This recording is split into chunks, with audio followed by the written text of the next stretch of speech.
Now we come to the real topic, that what is the security of operating system. Before we discuss generally operating system, which you some of things which you already know, but I added some of the most important things which will be new for you. And then now we have like security methods in operating system. What are the security methods in operating system and how we gonna secure it?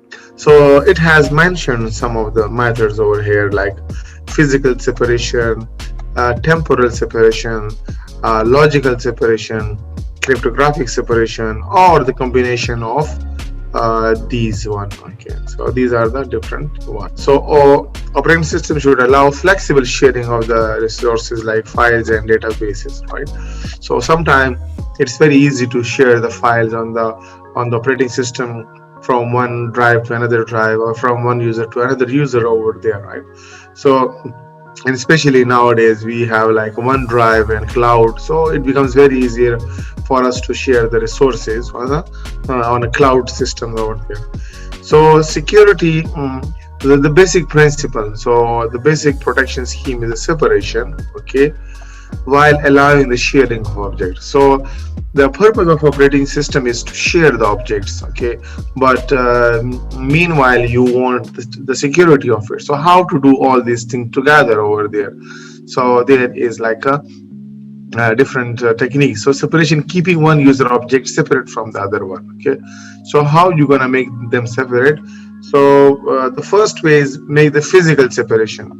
You like keep the things of every user in a different computers, different physical resources over there. It's easy, but it's expensive and inefficient as well, because sometimes we want to use one computer for many users over there. We can have 10 users for a single computer over there, but if we have every computer for a different user, it's become like harder for us, it's expensive for us.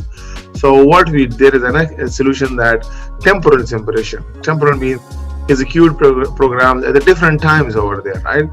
So in the morning one user will come, in the evening another user come, just like a shifts over there, right?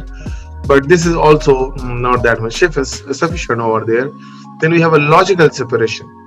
Logical separation means that the user think that no other process exists, okay. So for example, when you log in, maybe other user also log in with you in the same windows over there, but you don't feel it, okay.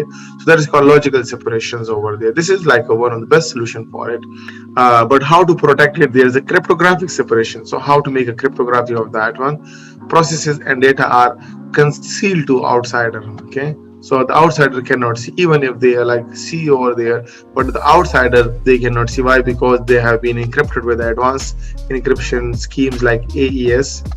We studied in chapter number 2, AES, and or the DES over there. So these are the two important like advanced schemes, so they can use it, or RSA for the public cryptography or the digital signature over there. So keep these three in mind. These are like very hard, like very highly usable by the people over there. I wanted that I give you there is a website which helps you to encrypt your data by using any of the cryptographic scheme.